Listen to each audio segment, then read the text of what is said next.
안녕하세요. 소소한 행복으로 성공적인 인생 만들기 소행성인의 오리배입니다.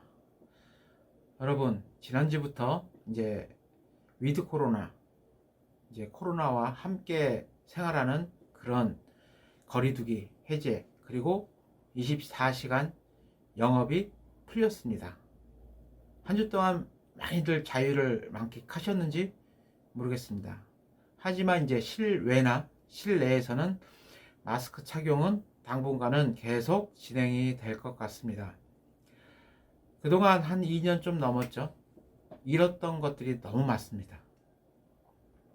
하지만 잃었던 것도 있겠지만은 얻은 것들도 많으실 거라고 저는 생각합니다.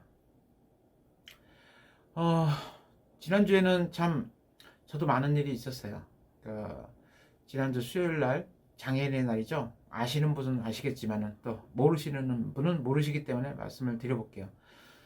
지난주 수요일부터 이제 장애인의 날이라서 또 한쪽에서는 이제 정상면 전국 장애인 연합회에서 다시 수요일부터 다시 시위를 시작했죠. 출근 시간에 이 휠체어 참 전에도 말씀드렸지만은 이분들의 이제 좀 마음을 한번 읽어 주셨으면 합니다. 이분들은 이제 자신의 생명들을 걸고 투쟁을 하는 거지만 일반 우리 서울 시민들은 단지 불편이 크다 그러면 클 수도 있죠. 하지만 생명보다 더 중하진 않겠죠. 그러니까 이분들이 여기서 왜 이래 이거보다 이분들이 여기서 이러는 이유가 있겠지. 자기네 생명을 보장해 달라는 권리를 외치기 위해서 이런 시선으로 한번 이분들의 그 마음을 한번 바라봐 주셨으면 좋겠습니다. 자, 이제 앞으로 이제 이 마스크도 벗는 날까지 여러분들 서로 방역 철저히 지켜주시고 마스크 철저하게 써주시기 바라겠습니다. 자, 오늘은 제 37강 얻은 것들, 잃은 것들이란 주제로 강의를 한번 시작해 보겠습니다. 전 이렇게 기적적으로 또는 뜻하지 않는 큰 선물을 받게 돼서 이직 신청을 한 지 12일 만에 신장 기증자가 나타났습니다.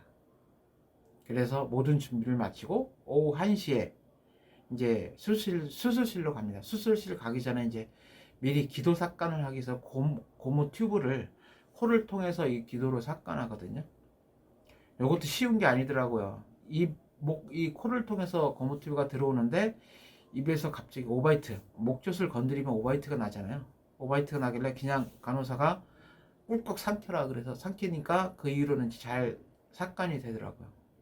저는 기도 삭간을 마치고 어머니가 이 무언에 손을 이렇게 잡고 잘 다녀오겠습니다 라는 말 없는 그 침묵을 끝으로 수술실로 들어갑니다.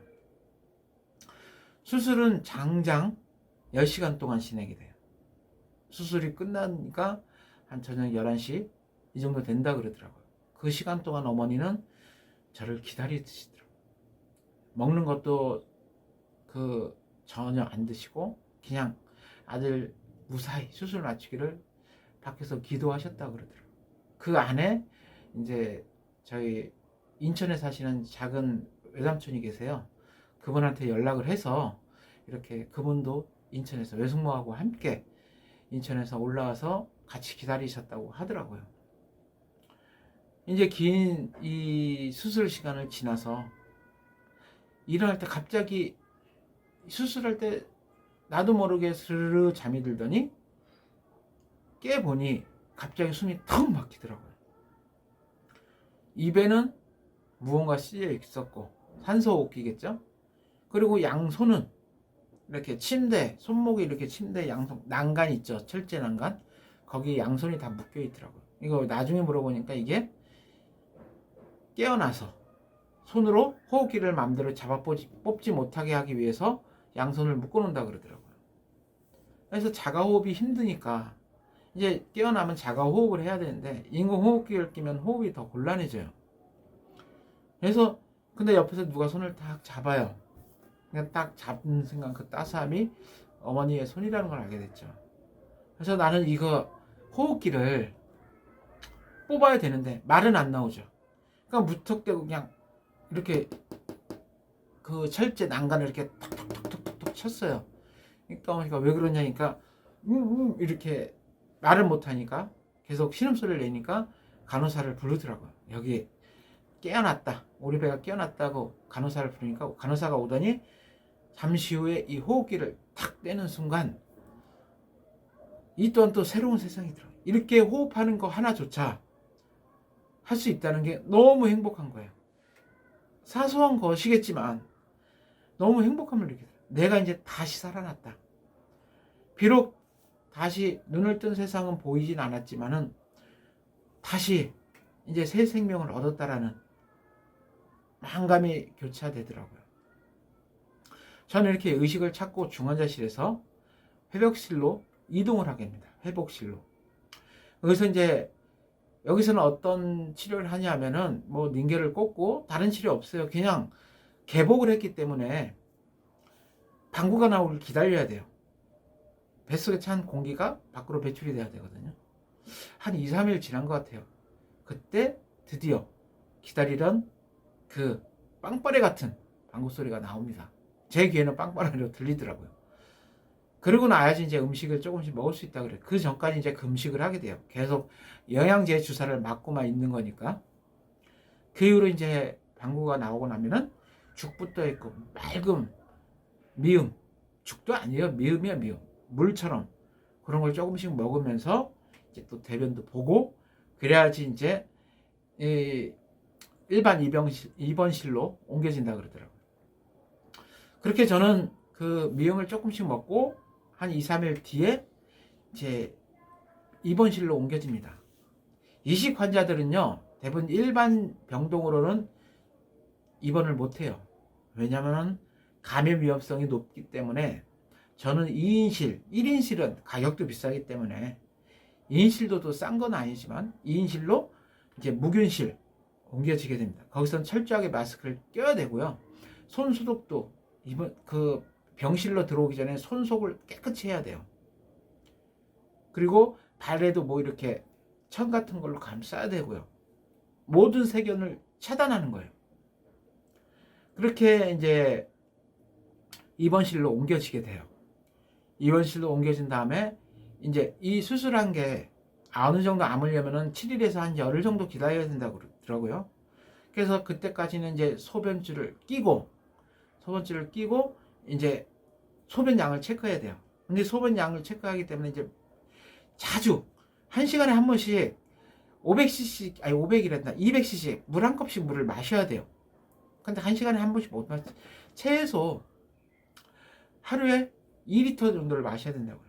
그러니까 잠을 못 자요. 또 계속 일어나서 물을 마시고 또 소변을 넣고 소변줄로 빠지지만 그걸 또 차지면은 소변통을 또 비워야 되고 이런 거 하다 보면 제대로 잠을 못 잡니다.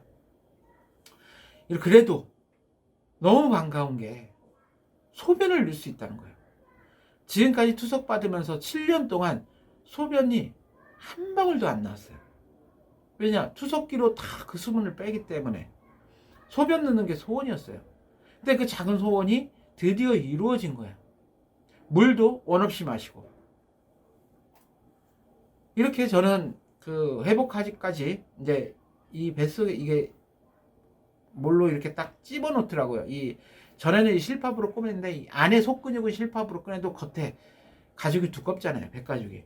그렇기 때문에 이 스탬블러 같은 걸로 탁탁탁탁 요즘 찍어요. 그게 이제 일주일 지나서 열흘 때 딱딱 풉니다. 이제 이 병원 자체가 전국에서 모든 그 환자들이 올라오는 병인데 빨리 비워줘야 된다 그러더라고요. 그래서 그 몸으로 딱 하는데 다음날 퇴원수술 반대 갑자기 이제 소변줄을 뺐어요. 그 전날. 근데 배가 이렇게 불러오더라고요. 이상하다 그래서 의사가 와갖고 이렇게 눌러보더니 이거 한번 초음파 검사를 한번 해보자. 딱 그랬더니 너무 일찍 빼버린 거예요. 제가 몸이 약했던 상태로 수술을 받았기 때문에 실밥이 제대로 왜냐하면 이 새로운 신장하고 방광하고 연결을 하거든요. 연결한 부분이 제대로 아문 상태에서 수분줄을 빼버려서 압력에 의해서 이 실밥이 뜯어진 거예요. 그래서 다시 소변줄을 끼더라고요. 끼고 이제 그게 이제 실밥이 아물기까지는 좀 기다려야 된다 그래요. 자연적으로 아물어야 된다고. 그래서 그 안에 이제 물 차 있는 걸 보니까 한 2리터 정도 나오더라고요, 물이. 그래서 열흘이면 퇴원할 거를 일주일 만에 퇴원을 집으로 다시 귀환을 하게 됩니다. 전 이렇게 한 2주 넘게 병원 생활을 하면서 드디어 새로운 신장을 가지고 집에 돌아오게 됩니다. 자, 여러분, 인생을 살다 보면 저는 많은 걸 얻었어요. 가장 크게 얻은 게 어머니의 사랑이고 주변 분들의 사랑입니다. 어느 한 분의 희생으로 새로운 신장을 얻었고, 또한 물을 사소하겠지만 많은 분들이 사소할 거라 생각해 물을 원 없이 먹게 됐고, 소변도 원 없이 볼 수 있게 됐고, 또 가장 더 좋은 거는 이틀에 한 번씩, 일주일에 3번씩 받던 투석도 안 받게 됩니다. 얻은 것들이 너무 많았어요. 또한 잃은 것도 많게 됩니다. 그거는 이제 다음 시간에 말씀을 드리겠습니다. 근데 여러분들은 지금 제가 얻은 것들이, 큰 게 얻은 것도 있지만 사소한 것도 얻고, 이게 당연한 것들이라고 생각해요, 대부분. 전에도 한번 강의 때 말씀을 드린 것 같은데, 내가 가지고 있는 것들이 당연하다고 생각하는 것들이 너무 많죠. 숨 쉬는 거, 말하는 거, 보는 거, 듣는 거, 먹는 거, 냄새 맡는 거 당연하다고 생각해요. 하지만 어느 누군가에는 당연한 게 아닙니다. 우리가 소중함을 알게 되는 것은 그거를 잃었을 때, 잃었을 당시는 그 소중함을 알게 돼요. 근데 그것들이 아주 평범한 것들이에요. 당연히 누려야 한다고 생각하는 것들이 다 소중한 것들이 됩니다.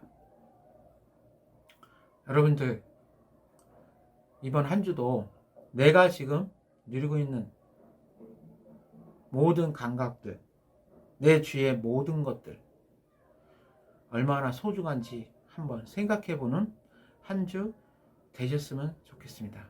그리고 처두에 말씀드린 것처럼 내가 아닌 타인의 마음에서, 그리고 장애인의 마음에서 한번 생각할 수 있는 역지사지의 마음으로 한 주를 보내셨으면 좋겠습니다.